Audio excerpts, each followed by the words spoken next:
Dalam gua ini saya temui banyak perkara yang menarik yang melambangkan pemujaan ketika zaman Nabi Ibrahim alaihissalam. Mereka menyembah alam dan cakrawala. Apakah ini Tuhan? Apakah matahari itu Tuhan? Apakah bulan itu Tuhan? Tiba-tiba ia hilang. Nabi Ibrahim menyantuni kaumnya sambil mencari Tuhan yang sebenar.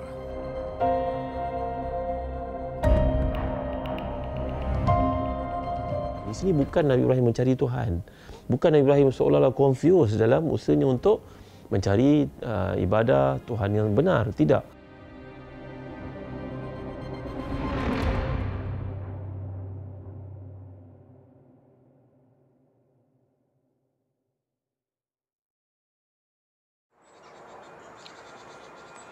Sali Urfa dikaitkan sebagai bandar kelahiran dan kota ujian buat Rasul Ulul Azmi Nabi Ibrahim alaihissalam.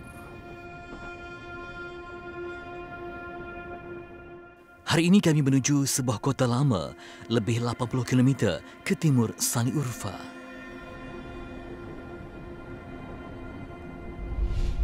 Sebuah tinggalan usang di kawasan lapang dan tandus hampir dengan sempadan Syria. Gambaran suasana dakwah Nabi Ibrahim ketika baginda di usia muda. Kita dapat lihat Allah gambarkan surah Al-Anbiya sebagai contohnya. Allah menjelaskan sami'na fatan yuqalu lahu Ibrahim. Kami mendengar ada seorang budak lelaki, orang muda. Fatan ni kalau belajar bahasa Arab dia merujuk pada umur di antara 13 hingga ke 18. Maka dipanggil fatan. Fata. Innahum fityatun amanu bi rabbihim wa zidnahum huda. Dalam surah Al-Kahfi Allah ceritakan perkataan yang sama merujuk pada pemuda. Jadi dakwah Nabi Ibrahim ini bermula pada usianya belasan tahun, mungkin 16 tahun, mungkin 17 tahun, mungkin 18 tahun. Allah telah beri kepadanya kecerdasan yang luar biasa. Pada usia remaja, Nabi Ibrahim alaihissalam telah diwahyukan sebagai seorang nabi dan rasul. Baginda menggalas tanggungjawab ketika umurnya begitu muda. Ia disebabkan manusia dalam kekufuran, tiada yang menyembah Allah, termasuk insan yang membesarkan baginda. Kami berada di antara runtuhan kota lama dikenali sebagai Suk Matar. Penduduk ketika itu menyembah alam semesta dan berhala. Suk Matar menjadi pusat pelbagai kepercayaan dan agama sebelum Masihi hingga kelahiran Nabi Isa alaihissalam.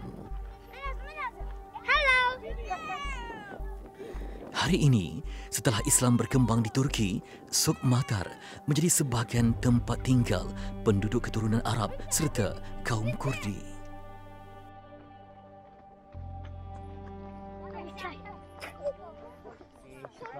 Sifat ikram muslimin memulihkan saudara seagama diserap ke dalam jiwa anak-anak mereka.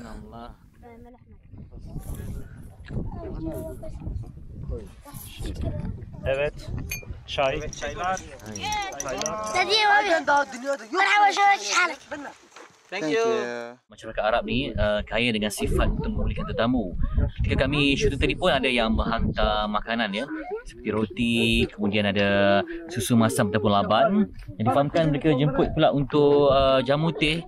Jadi memanglah jelas zaman dulu lagi budaya memulihkan tetamu ni sangat jelas pada kaum Arab di sini.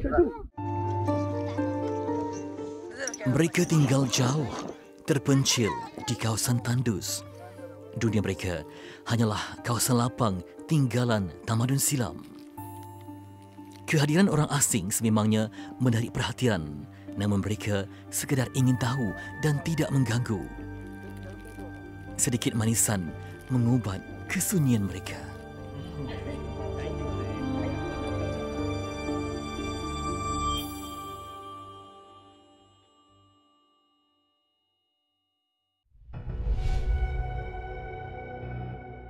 Sebelum kelahiran Nabi Ibrahim alaihissalam, manusia berada dalam kekufuran. Setelah baginda lahir dan dilantik menjadi rasul, manusia masih menyembah berhala, bulan, bintang dan matahari. Suk Matar antara bukti kekufuran mereka. terdapat kuil lama penyembah bulan di kalangan penduduk Mesopotamia. Kuil mereka dibina di dalam gua.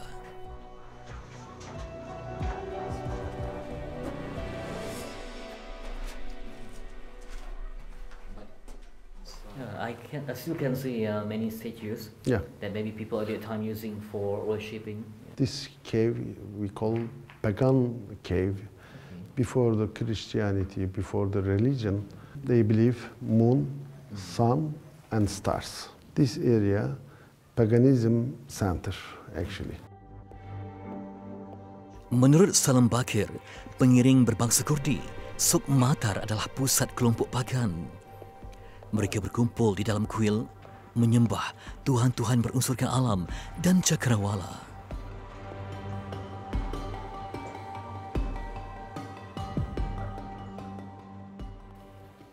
Dalam gua ini saya temui banyak tinggalan yang mungkin melambangkan penyembahan kaum yang sesat.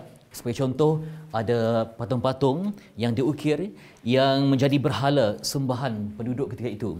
Termasuklah elemen seperti bulan, bintang dan matahari yang merupakan elemen penting dipuja oleh kaum yang sesat ketika zaman Nabi Ibrahim AS. Ada juga tulisan seperti tulisan Arab.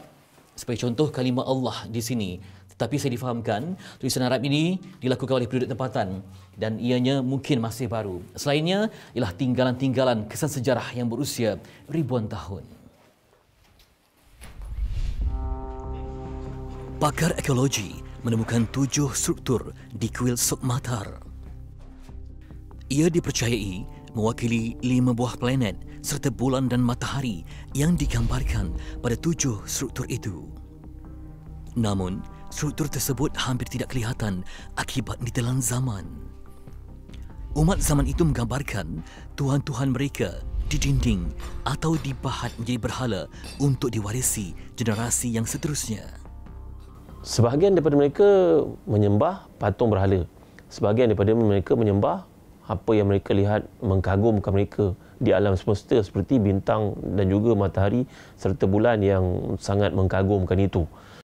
Ada pendapat mendakwa umat Nabi Ibrahim menyembah 7 bintang. Apakah maksud bintang-bintang tersebut? Bintang yang dimasukkan di sini iaitu kawakib. Falamma janna alaihi lailu ra'a kaukaba. Kaukab ini dari sudut bahasa Arab berarti planet. Planet yang nampak di depan kita seperti Mushtari, Zuhal, Marikh, Utarid, bahasa Arab panggil Utarid, dan matahari, bulan, dan itulah yang dapat dilihat dengan bilangan 7. Berarti planet tambah dengan matahari dan juga bulan. Dan inilah yang dimaksudkan disembah oleh sebahagian besar dari penduduk bumi pada zaman Nabi Ibrahim AS. Nabi Ibrahim AS mendekati kaumnya untuk mencari Tuhan yang sebenar. Baginda pergi kepada penyembah bulan, bintang dan juga matahari. Ketika bersama mereka, Baginda seolah-olah kagum dengan Tuhan bintang yang bergemerlapan. Begitu juga Baginda kagum dengan Tuhan bulan yang indah menghiasi malam. Tetapi apabila siang hari, Baginda bertanya, ke manakah Tuhan bintang dan bulan? Lalu Baginda beralih pula kepada penyembah matahari. Mungkin matahari Tuhan sebenar kerana sinar cahayanya. Tetapi matahari pula tenggelam. Kenapa Tuhan mereka asyik menghilang? Apakah ini Tuhan? Apakah matahari itu Tuhan? Apakah bulan itu Tuhan? Tiba-tiba ia hilang. Falamma afalat qala inni la uhibbul afilin. Kalau ia menjelang waktu siang contohnya, menjelang waktu maghrib, matahari pun hilang, lenyap. Apakah Tuhan lenyap? La uhibbul afilin, aku tak suka kepada yang lenyap. Kalau Tuhan itu lenyap, bagaimana dia nak take care of aku, nak jaga aku? Penyembah matahari tiada jawapan. Penyembah bulan juga terkedu tanpa lisan. Sementara penyembah bintang terpinga-pinga memikirkan kebenaran. Apakah Nabi Ibrahim sebenarnya mencari Tuhan? Atau Baginda sengaja menguji akal golongan yang kufur? Kita dapat lihat bagaimana Allah menggambarkan bila Nabi Ibrahim menceritakan perkara yang disebut logik. Falamma janna alaihi lailu ra'a kaukaba qala hadza rabbi, datang malam, datangnya planet, nampak kelihatan bergelapan di langit. Nabi Ibrahim mengatakan, adakah ini Tuhan? Sebenarnya kalau kita faham uslub Quran di sini, bukan Nabi Ibrahim mencari Tuhan, bukan Nabi Ibrahim seolah-olah confused dalam usahanya untuk mencari ibadah Tuhan yang benar. Tidak, ini adalah untuk memainkan sentimen logik. Nabi Ibrahim AS mengajak kaumnya berfikir tentang objek-objek yang mereka sembah. Bolehkah mereka mengharap pada Tuhan yang muncul dalam waktu-waktu tertentu sahaja? Dakwah baginda sesuai dengan sikap manusia yang suka berhujah dengan logik akal semata-mata. Kita sedari bahawa ketika musim panas mungkin sehingga 50 darjah Celsius. Jadi sejak zaman dahulu lagi memang perlunya wujud satu lagi rumah gua ataupun terowong di bawah tanah sebagai pelindung. Misal kata kalau ada ancaman ribut yang kencang ataupun cuaca yang ekstrim, di sinilah tempat terbaik untuk mereka meneruskan kehidupan. Jadi ditemani oleh pemandu pelancong cilik yang memang inilah tempat bermain mereka sebenarnya. Selain daripada kuil, terdapat banyak gua dan laluan bawah tanah di sekitar Suk Matar.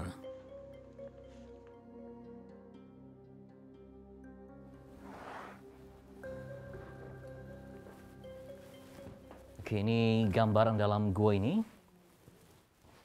Dan batu-batu ini ataupun binaan ini memangnya asli sejak zaman dahulu lagi. Sebab difahamkan ada banyak tamadun yang mengambil alih kawasan di sini. Mungkin juga pernah menjadi tempat penyembahan ataupun tempat berhala, kerana juga selain daripada Islam, ada agama lain yang pernah sampai ke sini untuk melebarkan tamadun mereka.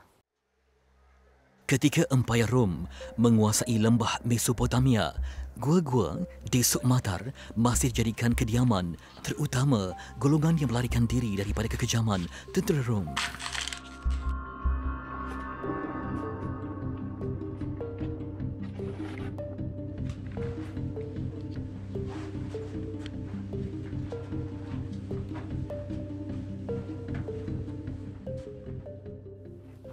Saya difahamkan dalam bangunan bawah tanah ini bukan hanya untuk satu keluarga saja, tapi lebih pada kehidupan yang bermasyarakat.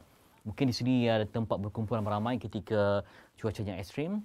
Mungkin pada siang hari mereka bekerja dan malamnya mereka berada di sini.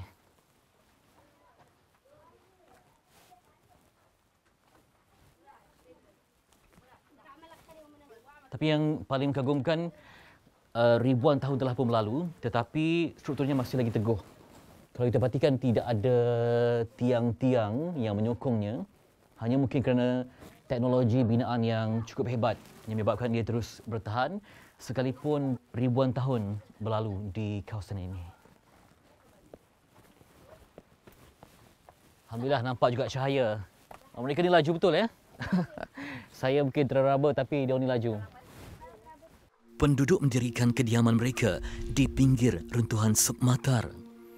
Anak-anak mereka berkeliaran di kawasan tinggalan bersejarah itu. Kehidupan di bumi lapang Suk Matar sememangnya mencabar. Mereka jauh daripada arus kemodenan. Kota usang Suk Matar menjadi taman permainan mereka. Anak-anak itu bebas meneroka tanpa halangan. Ibarat burung yang terbang bebas tanpa sekatan. Namun, ia tetap kembali ke sarang. Nabi Ibrahim AS mengorbankan zaman remajanya membetulkan akidah sungsang.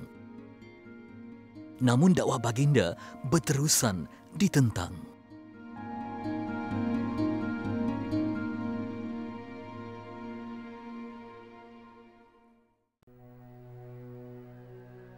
Suk Matar mengabadikan tinggalan penyembah alam dan cakrawala. Namun, tiada bukti menunjukkan kota usang itu wujud pada zaman Nabi Ibrahim alaihissalam. Ia sekadar contoh kesesatan manusia sebagaimana yang dihadapi oleh Nabi Ibrahim.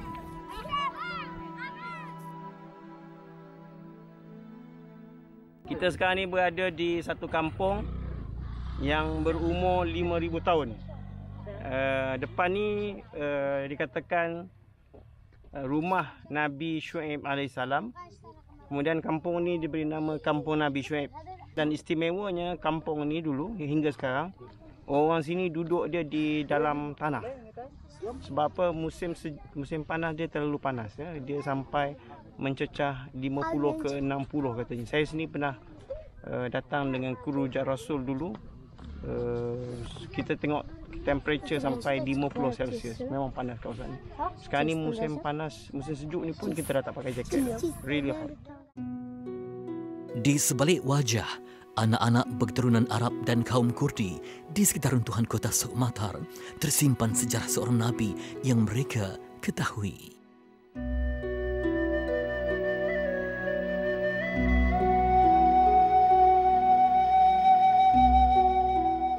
Nenek moyang mereka mewariskan kisah Nabi Syuaib alaihissalam pernah mendiami kawasan itu. Hingga hari ini, perkampungan mereka dikenali sebagai perkampungan Nabi Syuaib.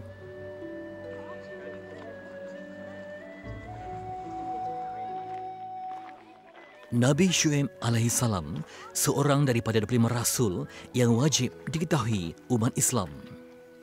Selepas kewafatan Nabi Ibrahim alaihissalam dan setelah berlalu zaman 6 orang rasul yang lain, barulah Nabi Syuaib diutus kepada kaumnya. Baginda merupakan rasul ke-13 dalam urutan 25 rasul yang disusun oleh para ulama. The whole area is archaeology site. Yeah. It's about 5,000-year-old archaeological site. People believing the Prophet Shuaib lived here. His house, people believing his house is this one. Rumah baginda dipercayai dibina di bawah tanah.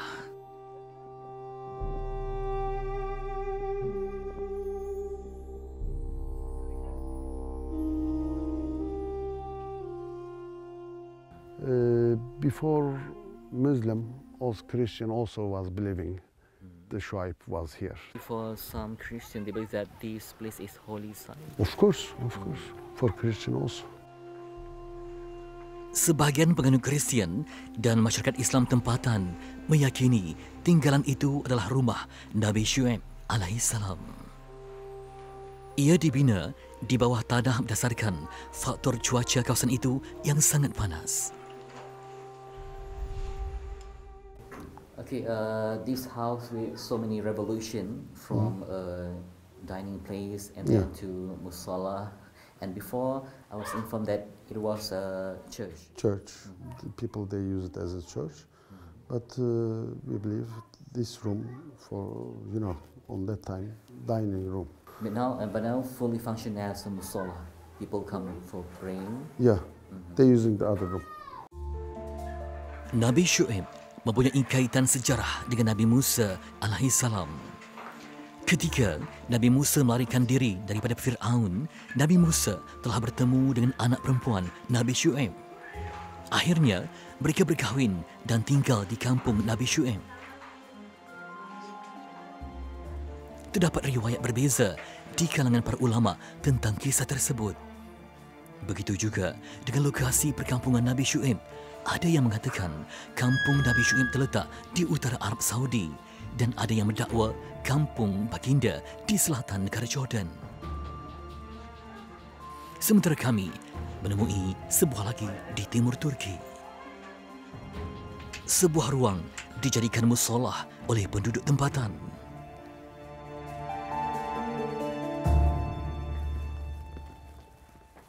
Kalau di atas hanyalah sisa runtuhan dan tapak ekologi yang tandus, tetapi bila saya masuk ke dalam ada gua.